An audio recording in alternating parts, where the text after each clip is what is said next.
Welcome back, class. So while the break was going on, while I was uploading the video, I've been working on the drawing, and I'm just going to summarize it for you for the sake of time, but you can look at your handouts that I'm going to email you for more detail if you need it.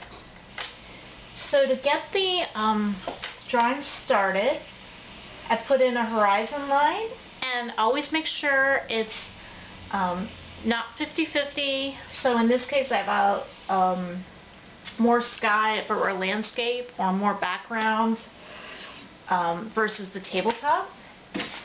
So to put in that horizon line, just put in a line with my ruler and the conte crayon or pastel.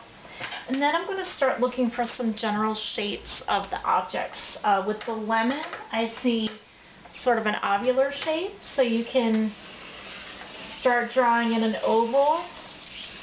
And if you have a drawing to work from, you can measure it, but if you don't, you can just try to set up your objects in a way that's pleasing, that uses up a good amount of space. So let's just go with that interpretation for right now. We're just going to try to make things look nice in the space that we have.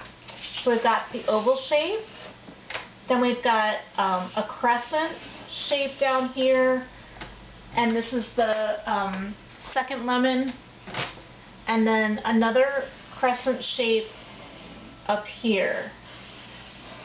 Okay.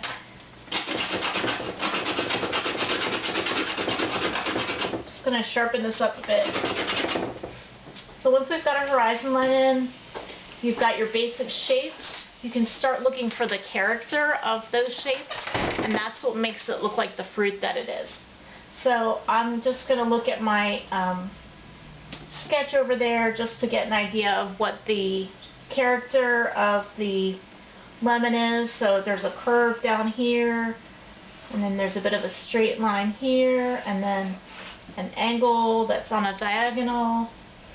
Then it comes around and up, and then down again.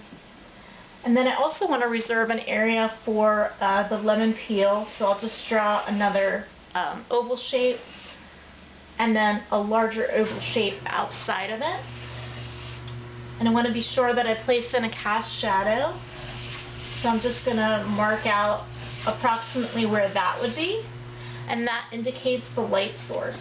So your light coming from this side, shadow from here.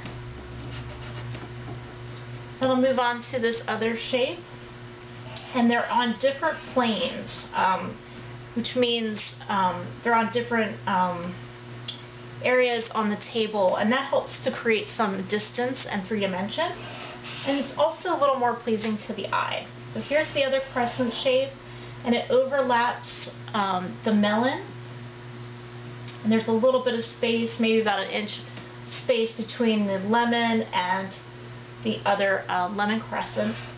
So we just go in there with a crescent shape, and then if I'm looking at my drawing, again, I'm looking for the character of the lemon, so I'll just look for that lemon peel shape.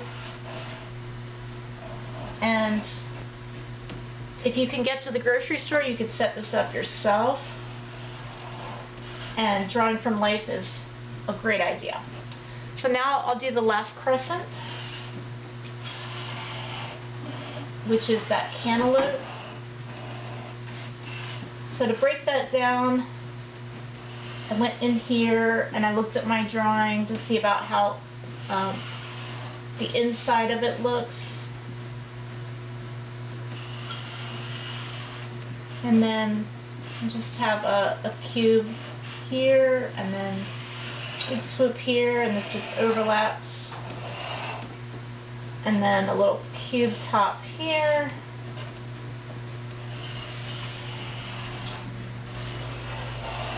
Something like that to get you started. And you can erase, you can decide what's going to overlap. So in this case, the lemon is going to overlap the melon.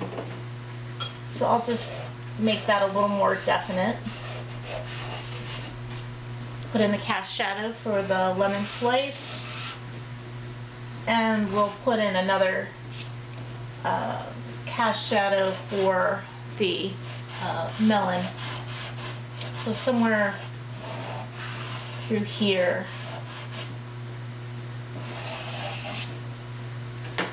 So there you have it. So you've got your light coming from this side and the shadow from that side, and you've got your basic underdrawing.